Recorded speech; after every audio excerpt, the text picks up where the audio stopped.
We make great friends and bad enemies around here, you know? I feel like if you ask people who aren't from around here, they might say we're a bunch of assholes, you know, that drive crazy. But, you know, underneath those layers is good-hearted people that'll do anything for you if you're close to them. And if you're not, they'll do anything to hurt you.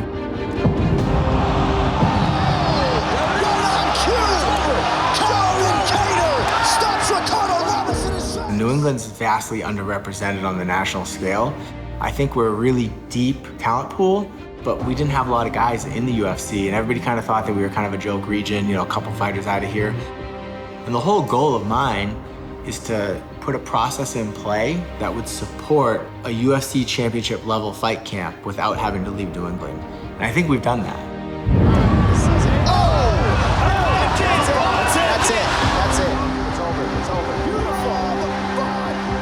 I feel like we have the respect, but we always trying to prove something.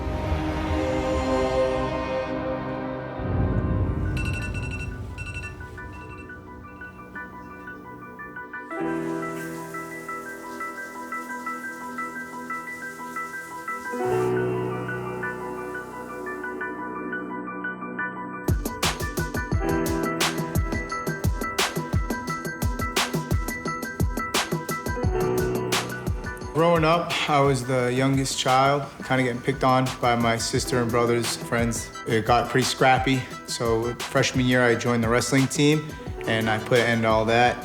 And then post-high school wrestling, I missed the feeling of competing, and I figured everybody I lost to in wrestling, if I could have just punched them in the face, I would have won. And I found my sport, mixed martial arts.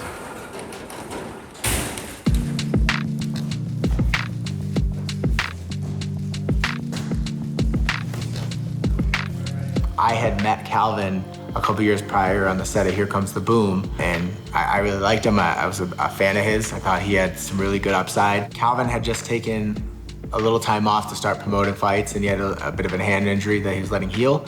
So I think he had about a 3-year hiatus. A little naive, you know, in hindsight, thinking I'd just give him a call after 3 years not being in the game and just saying, hey, if anybody pulls out of the UFC Boston event, give me a call. I'm down to throw a little check next to the bucket list. And he's like, well, that's not really how it's gonna work, but you can you know, show the UFC you're active again after 3 years. Let's get you 1 or 2 wins and I'll get you your shot. He gave me the push that I needed and broke the ice 2 fights later. And I made my debut in the UFC just like he said. All right. Go ahead, guys.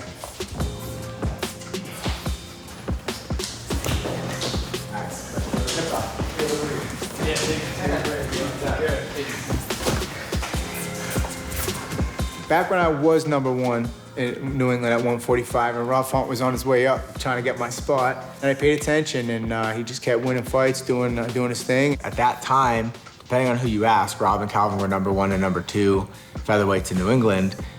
Everybody wanted them to fight. I didn't let it happen. So yeah, man, at one point I was on pace of knocking Calvin Kattar out, you know. And at that time, I was thinking too small, and I was trying to like just be the man in New England, be the top guy. I kind of put my foot down, and I was like, no, it doesn't make sense. You know, you guys are both UFC level fighters. You guys should be training together. You know, like whether you fight him or not, you should both go to the UFC. Whether or not I coach Calvin or manage him, it doesn't matter.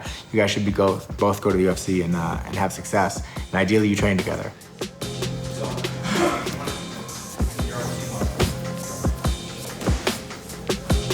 Guys, now when you get the single, take him for a little bit of a walk on the mat. Make him pop. This is for the defensive guy too, okay? Still not finishing, but make him pop. I really look for 3 things. Do they have the talent? Obviously, that would probably be the least important, you know, the natural talent, but that's awesome if they do have it. Then I look for, are they a hard worker? Are they gonna show up? You know, are they gonna work hard? I can't want it worse than they do, so they have to show up and they have to work hard.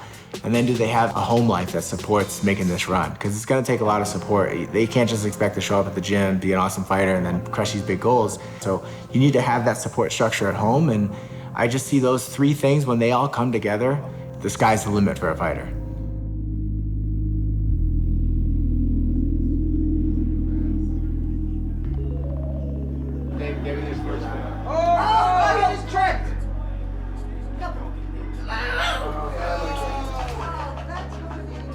The cartel is like a movement, I think, for local MMA. It's just a couple of rogue fighters, coaches, just coming together.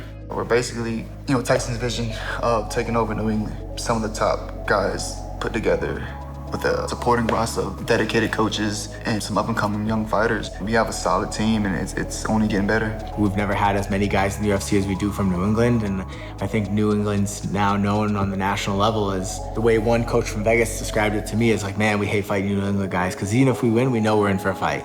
We always come prepared, and I think that's a huge compliment, and it's kind of an example of how far we've come in the last 11 years.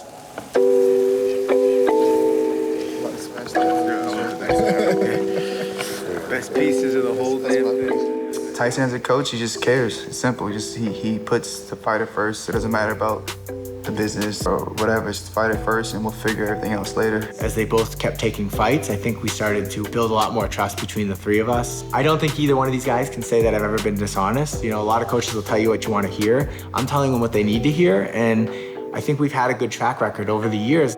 I like to think I was willing to put in the hours and go above and beyond, and those two guys were willing to go above and beyond and work hard and listen. And, the results speak for themselves. Representing New England MMA, here is Rob Font. It's all hard right now, going out there and being stubborn.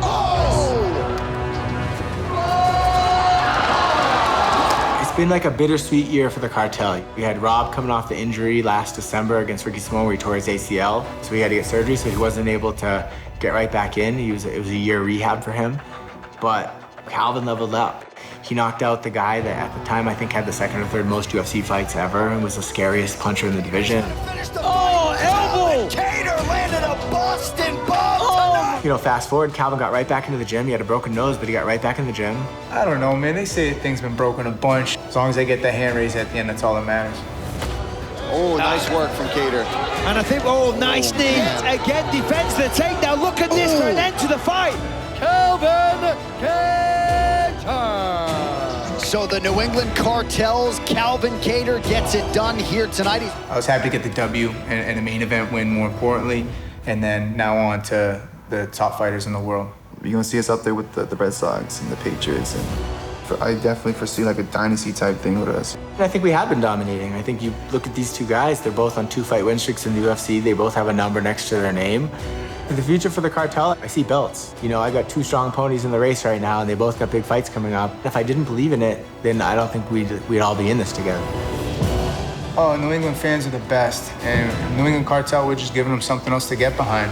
I think there's going to be a lot to follow in the next few years from New England.